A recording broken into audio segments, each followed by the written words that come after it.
It is Thursday, April 18th, 2024. This is another edition of Baseball Today. That is my man, Trevor Plouffe. I am Chris Rose, producer Dan, along for the ride as well on what will be a very emotional day for me. You know why? I don't. It is senior day for Brady's Oh. baseball team. Yeah. We're honoring the 7 seniors who've done a remarkable job turning around their program. They won a combined 7 games as freshmen and sophomore on varsity. Then the last 2 years, they punched their playoff ticket. I don't know where it'll take us this year. It took us to the Final Four in their respective division a season ago. So it's pretty awesome. But I'm going to be a mess today. You know what I like about you, Chris? You spend a lot of time working. We always talk about how many jobs that you have, but you always make time for your kids and your family, and you're a great baseball dad. So I'm happy for you that you're going to get to enjoy this. But yes, I feel it, man. I think it is going to be a sad day for you. Yeah, for sure. I will be. But enjoy it, man. I will. Oh, yeah. I told him, I said, man, if I cry, because I'm very... You're going to cry. I'm going to cry. It sucks. Yeah. I love doing this. It's a ton of fun. I think me and you are like maybe the same person, just in different times of our life. Yeah, we are. I think that's fair. And one of us hit 106 show homers, and the other has watched 106 plus show homers. Oh my gosh! There you go. Tip of the cap. There were 2 amazing pitching performances yesterday, so I had to dish out 2 of them. One of them, unfortunately, came against my Guardians. What? And the other one was against. Oh no. We're going to talk about. Wait, are we talking about? Both of our teams. Both of our teams on the wrong side of this. Tanner Houck pulled a Maddox yesterday. I think he needed 92 pitches to just take care of Cleveland. First complete game shutout of his career, and he did it in an hour and 49 minutes. It was the shortest game, 9-inning game, in 14 years. Yeah, I was watching this. I was flipping back between this and the Phillies-Rockies game, and he literally just had everything working, and he was putting the ball wherever he wanted. That splitter is absolutely filthy. I don't know if it's a splitter or like some kind of split change, whatever it is. He was even locating that, which is a very difficult pitch to locate. That was really, really fun to watch from Houck. I know it came against your guards, but I think even you would have to admit that when you watch a game like that, when somebody's on and can do what he did yesterday, it's definitely gets a tip of the cap. And another one to Albert Suarez. And as I was watching your Twins try and take care of him as the Orioles starter, I was like, God, that name sounds familiar. And then Kevin Brown told us about, this is his first major league appearance since 2017. I was like, 27? Like, you never hear of that. So he bounced around. He had to go overseas, had to find his way. He was in the minors, got picked up by them late last year. And now he's contributing to one of the best teams in baseball. I thought it was awesome. I know it, once again, came against one of our squads, but oh well. It's all right. The Twins right now are just not doing it with the bat, but I don't think this was the case yesterday. I mean, he was throwing like 95, 96 mile an hour bowling balls up there. It did not look fun to hit. So, yeah, tip of the cap to him. And to be – I love stories like this, Chris, when you persevere. I think pitchers can do that a little bit more than position players now with the technology. But you just keep going. If you believe in yourself, I mean, the opportunities are going to be there if you have the data. And I'm happy for him that, not only just gets back to the big leagues, but dominates. Sure did. Really cool to see. Well, he had to settle for a no decision in this one. However, Baltimore did get the sweep over your Minnesota Twins thanks to a big-time power surge. Until now, maybe. Deep right field. Cedric Mullins. Good night.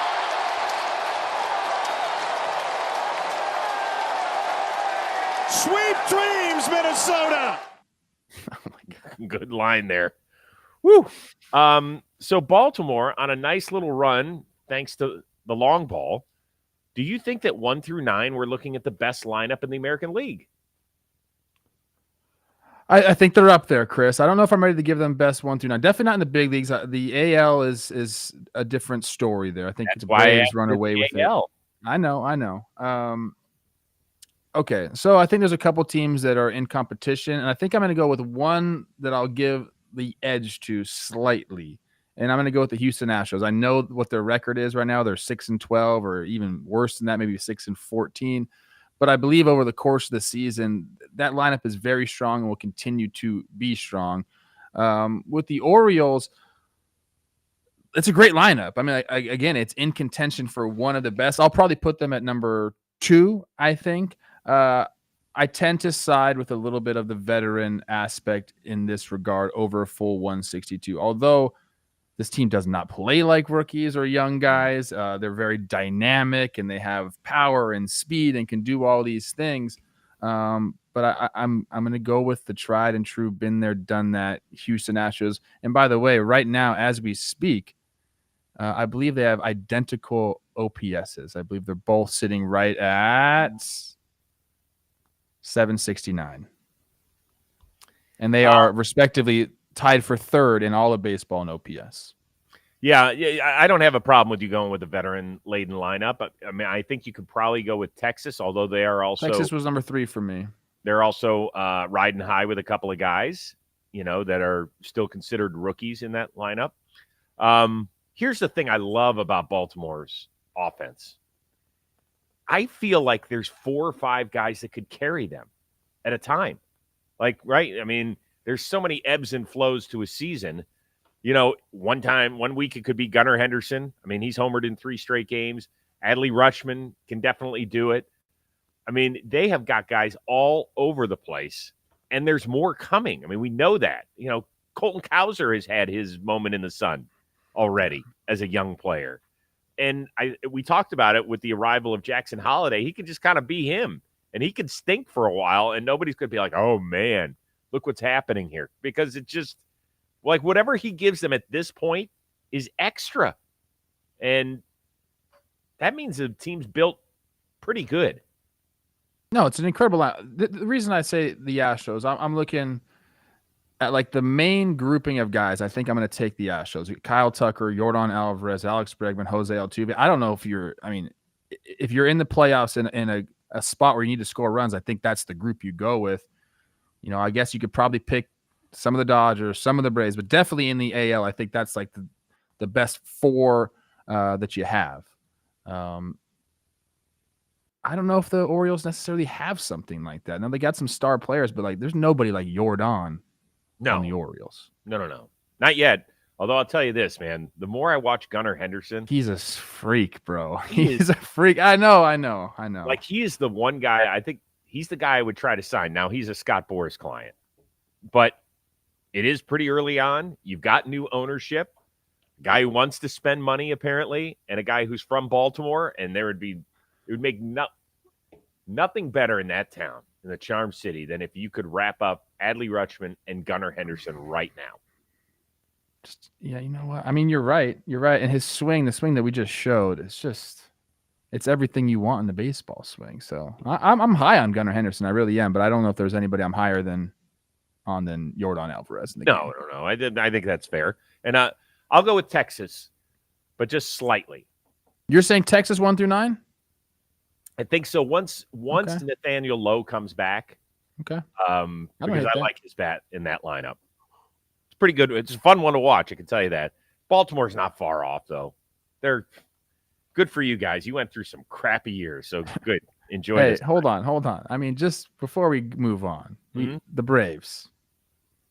Well, 842 OPS as a team is insane. They're in their own category, and they don't even have their starting catcher. I mean, it's crazy, dude. Yeah, they're great. They're great. We'll talk about them in just a second. But let's talk about the New York Mets. They sweep the Pirates after an 0-5 start. They've won 10 of their next 13 to move 2 games over 500. Do you believe? I think I do believe. If you're talking about believing in a chance to make the playoffs, now do I think this team, is a World Series favorite or a favorite to win the East? Or no, I don't think so. But I think they've done some things really well this year, and I think they're going to be in contention. I mean, Francisco Lindor hasn't done anything at the plate right now. A 478 OPS. So when he turns it on, things are going to get even better. They've had some pretty good pitching performances from some guys they brought in. Severino's been really good for them. Quintana's been good for them. Jose Budo's been great for them. But really, I think it's that bullpen that's been really scary and been able to lock down games and been able to, to get these victories for the Mets. So and that's not going anywhere. Edwin Diaz is a guy. He's going to continue to be a guy. Jorge Lopez has been really good for them. I've seen him up and down as he's been with the Twins. But if the bullpen continues to perform the way they have, I think this team's 100% going to be in contention for a wild card spot at the very least. Yeah, I don't think they're going to push the Braves like they did a couple of years ago, where both teams had 100 wins going into that last series in Atlanta or whatever it was. But yeah, I think I even said at the beginning of the year, I felt like they were going to be in it the entire way. And heck, come trade deadline time, they might be buyers, right? I'm curious about that. I'm curious if they will. I am too, because they did such a good job getting rid of their veterans and kind of replenishing that farm system on the run. But man, if you've got a shot, I mean, we have learned the last few years, if you just get into that tournament, who knows what happens, right? You had the Phillies and the Diamondbacks in consecutive years make the World Series after they really had to fight just to get into the postseason party. So there's always that possibility. The thing I love, you talked about Francisco Lindor doing nothing. He's not the only one. Nimmo, McNeil, and Alvarez have all struggled offensively. We're talking about half of an entire lineup, and some of those guys have really, really good track records. You talked about the pitching.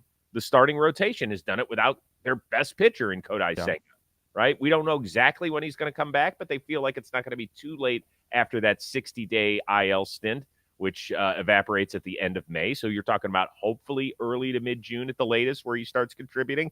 And you talked about the bullpen. Diaz coming back this year has been awesome. Ottavino, Rayleigh have done really good jobs. And then Reed Garrett is a guy that has kind of come out of nowhere. He was just a dude floating around with a high ERA. And this year he's been nearly untouchable since that 0-5 start.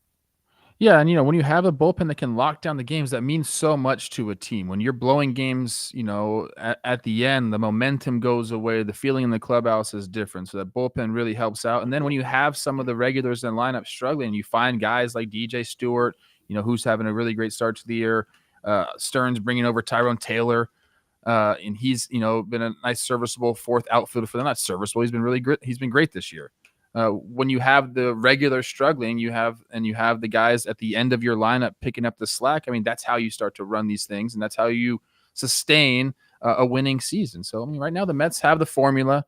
I'm curious about the trade deadline only because of where they're at in the competitive tax. They're going to have to pay 110% on top of any guy they bring in. So I don't know what the plan is there, but something tells me if they're in it and Steve Cohen sees a guy he wants, he'll probably go get him. And let's remember, you're only paying for the last 2 months. It's not a 6-month financial investment. So, yes, it's still 110%, but it's not 110% on top of, like, also. You're paying the contract and then 110% on top. It's crazy, bro. I hear it. It is astronomical, but that's the reason it was put in there. So there you go. You guys often hear me talk about our two sons, Josh and Brady. But what about my fur baby, my girl, Sydney? I just love her to death, right? She looks at me every day. And when we had a good time together, Sid and I. You did. See, now you know. Now you understand. And she looks great. She had back surgery last year, but she's still getting around really good and feeling fine. And part of the reason is because we invested in her health, thanks to the farmer's dog. It is food that is developed by vets, made fresh from real meat and veggies. It's portioned for your dog and delivered right to your door. It isn't just fresh, high-quality food. They also send the food pre-portioned specifically for your pooch based on your unique nutritional needs. It takes about 5 minutes to fill out a questionnaire on your computer. You give the dog size, how much exercise they get, their breed, what they weigh, and then boom, voila, they come up with this pre-portioned food. It actually says Sydney on the pouch that gets delivered to you. It's thin. You can put it in the freezer, and then 24 hours before you want to give it to your dog, you stick it in the fridge, let it thaw out, and voila, there you go. It's not the canned goop. It's not the dry kibble where you pour that in the bowl. It sounds like a marching band rolling through your kitchen. All of a sudden, your dog looks up at you and like, you want to eat this shit? Of course you don't. You want to eat this from the farmer's dog. I swear to God, we put it in this clear plastic container. It looked exactly like we had eaten the night before, our leftovers. Like, Michelle, make sure you don't feed her the leftovers. I'm eating those for lunch. She can have her food. So every time we open the door, She's ready to go. She loves it, and she loves us more because we take care of her thanks to the Farmer's Dog. And in fact, you hook up with this, we're going to give you 50% off your first box. FarmersDog.com/today. Plus, you get free shipping, which is a big deal because the box is big. Head on over to FarmersDog.com/today. You get 50% off. Fill out that questionnaire. At the end of the day, your pooch will say, "Ray, roo." I was waiting for that. Okay, so the Mets, we just talked about them. They couldn't make up any ground on the Braves the last couple of days because Atlanta was busy taking it to the Houston Astros. They sweep the series overall. Did this series say more about Atlanta or Houston, in your opinion? I don't know if there's anything to say about Atlanta except we'll see you in the postseason. Congratulations on an NL East title. Right? For the most part. So I'll say it says more about Houston. The pitching has to get it figured out. I mean, the offense is doing enough, doing what they can. We just talked about them being the third overall team in OPS, but none of the starting pitchers, save a few of them, or the relievers have been extremely poor this season.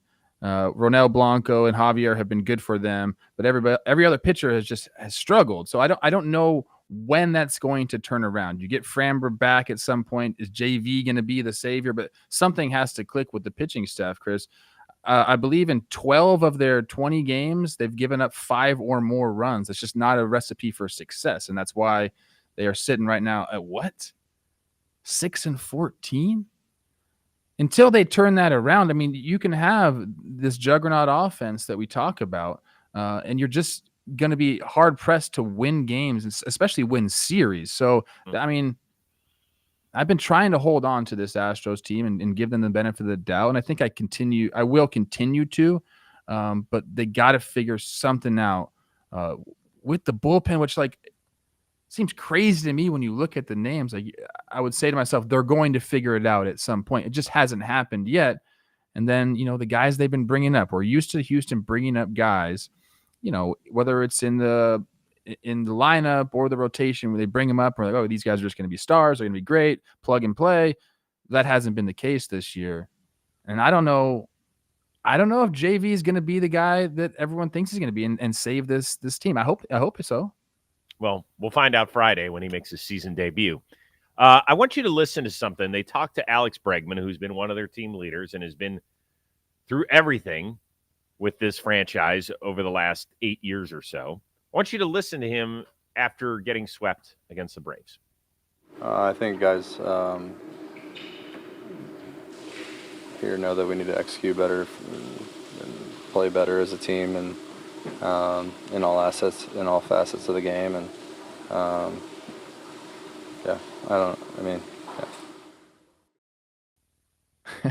Okay.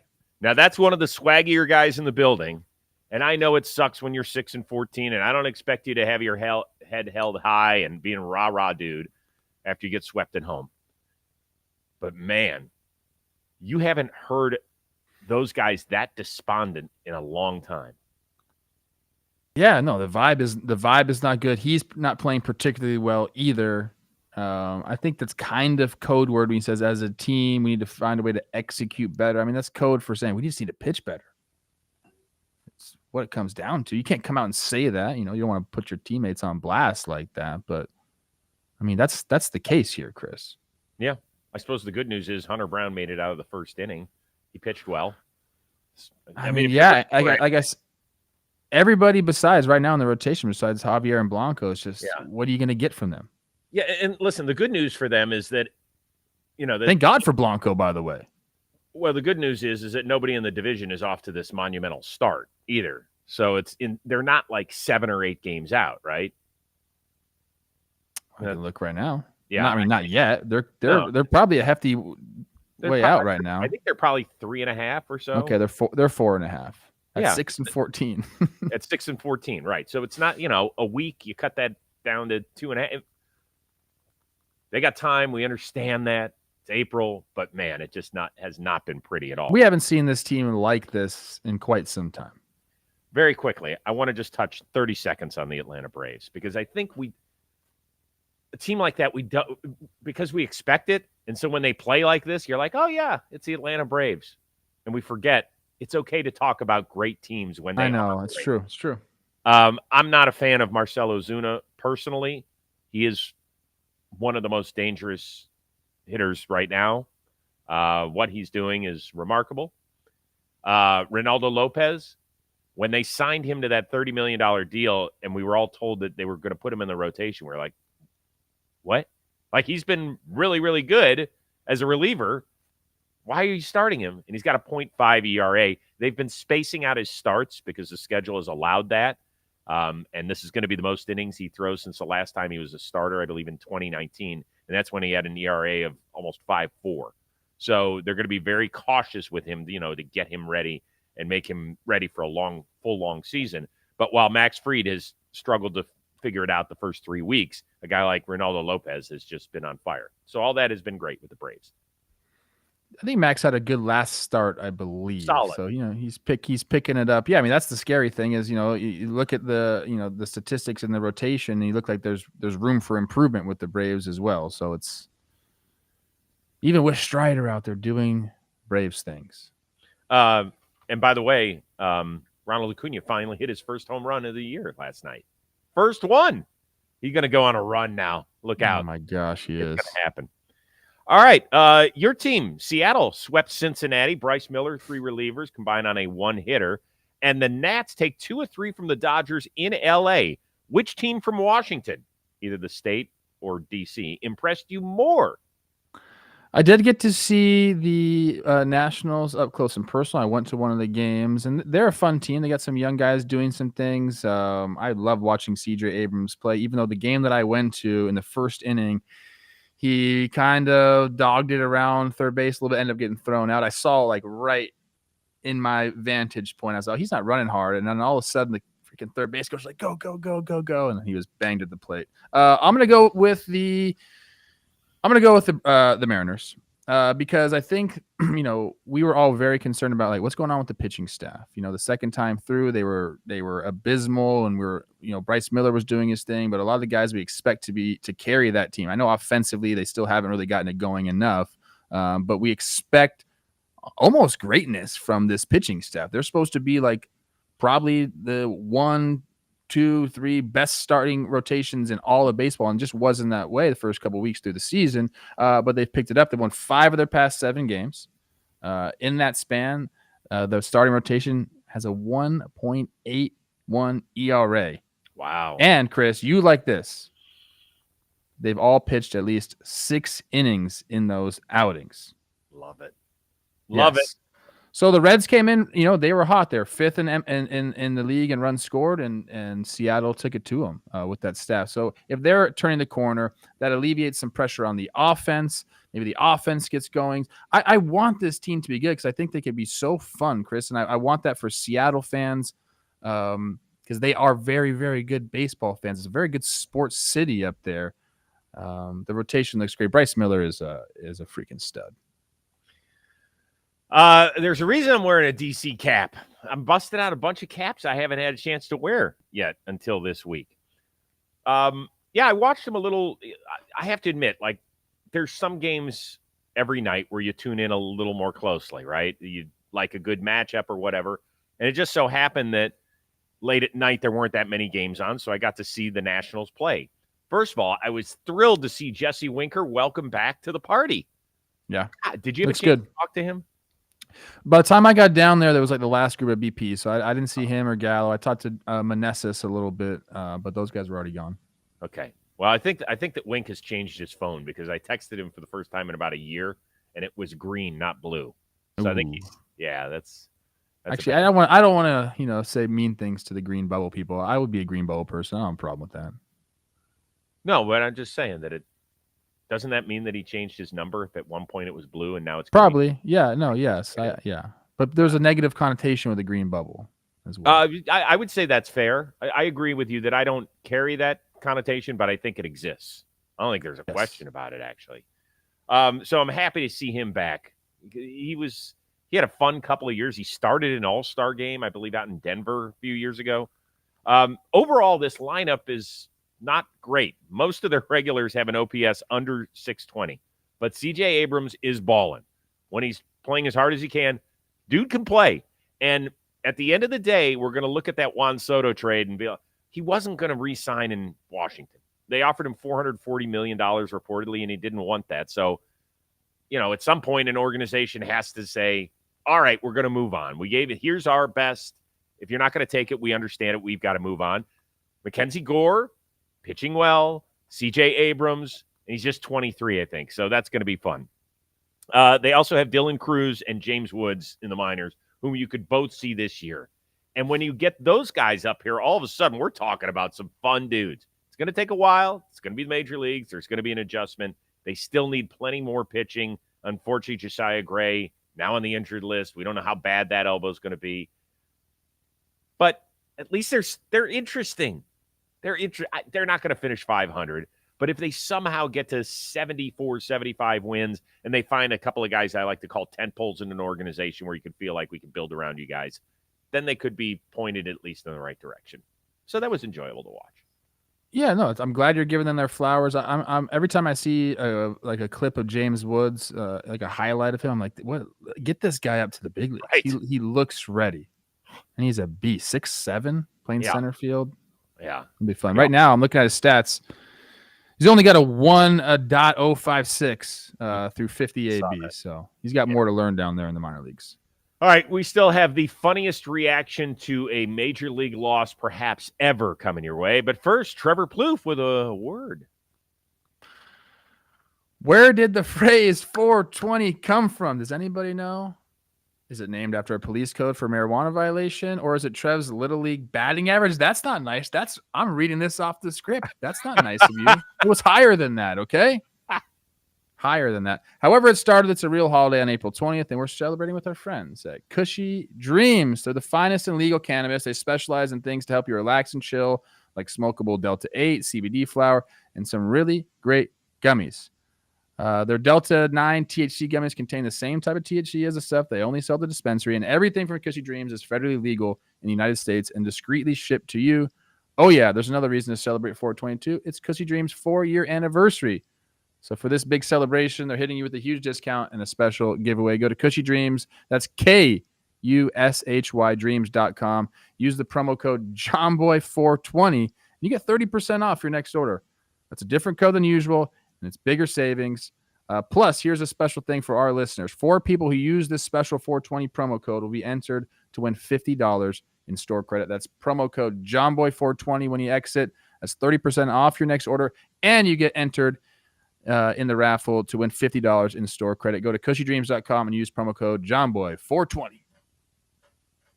That way, Plouffe. Way to get it done. A lot of talk in the chat about a few things. Ben wrote in there, talk about Tanner Houck, you cowards. Well, we did. It's okay if you join the show late. It's okay. We did. We gushed about the guy. Yeah, we talked about him at the time. Listen, there's so much that happens every day in baseball. We don't hate your team if we don't get to a specific topic. I just want everybody to understand that. It's just we try and create the best show possible. I don't think I hate one single team in all the big leagues. Yeah, but even if you do, that's fine. Whatever. The Ozuna comment I had about me not personally loving him has created a lot of talk about go back and do your research and stuff like that. I have, and you can think about him whatever way you like, and I will think about him whatever way I like. And so you're good. I'm not going to sit here and yell at you about how you decipher certain information. None of us were in certain areas, but I can just come up with a list of things that I don't particularly care for. It is one of the toughest. I'm going to pull back the curtain here. It is one of the toughest parts about this job is deciphering who the people are that we cover and how we cover them and what they do for a living. Okay. There are teams that hire people that I don't care for. Some of them are my teams that I root for. That makes it very difficult when you cover the sport for a living and when you want to root for somebody. But just because somebody has a feeling, well, you're wrong. I'm not telling you you're wrong. And I'm not calling you a bad person if you root for somebody that I don't particularly root for. So stop doing it. Are you yelling at me? Nope. I'm not yelling at anybody. Okay. I'm not. Certainly, believe me, you'll know if I yell. But I'm just telling you, everybody, respect people's opinions. Got it? Let's move on. Yes, sir. End of the Angels game was crazy with the Rays down in St. Pete. Ahmed Rosario, 2-run homer to give Tampa Bay the late lead. Then Pete Fairbanks comes out to close out. Didn't quite work out. Ends up blowing the save, taking the loss as well. However, he got the win with the post-game comments. Is it a matter of command, location, selection, anything specific?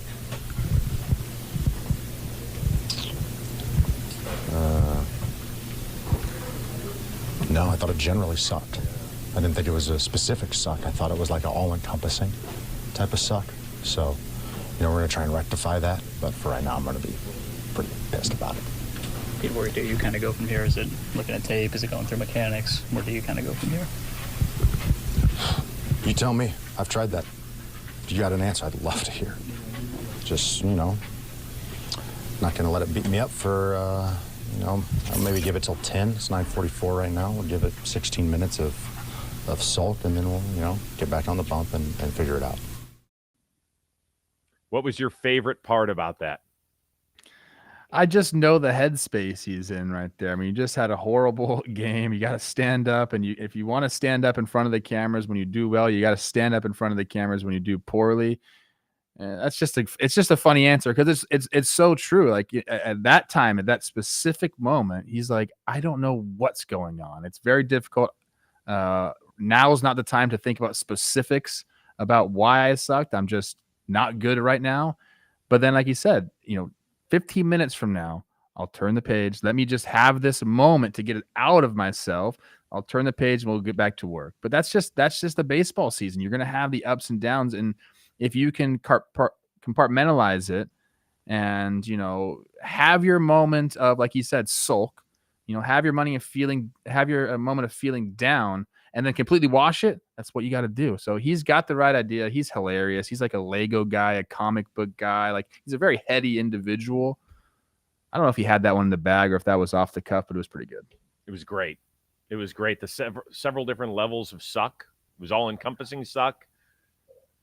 But the time when he looks at the clock and he goes, it's 9:44 right now. I'm going to give myself 16 more minutes till 10 o'clock. Like that's slamming the door shut. He didn't do it on the field, but that was a great one. I've been there. Josh Willingham, we were in Detroit. He'd sit in his chair and everyone was getting dressed and he still had his full uniform on. Like we're all like, let's get out of here, bro. And he looked at me and he goes, Plouffe, see that clock over there? About 5 more minutes, I'm going to start taking my uniform off. Until then, don't talk to me. He just needed some time, dude. Everyone can relate to that, right? Totally. I mean, that's why they have, for people that don't know, there is called a cooling off period where the media, you don't get in there 1 minute after the game's over.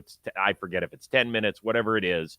Then the doors open so that guys can have a chance to breathe and relax.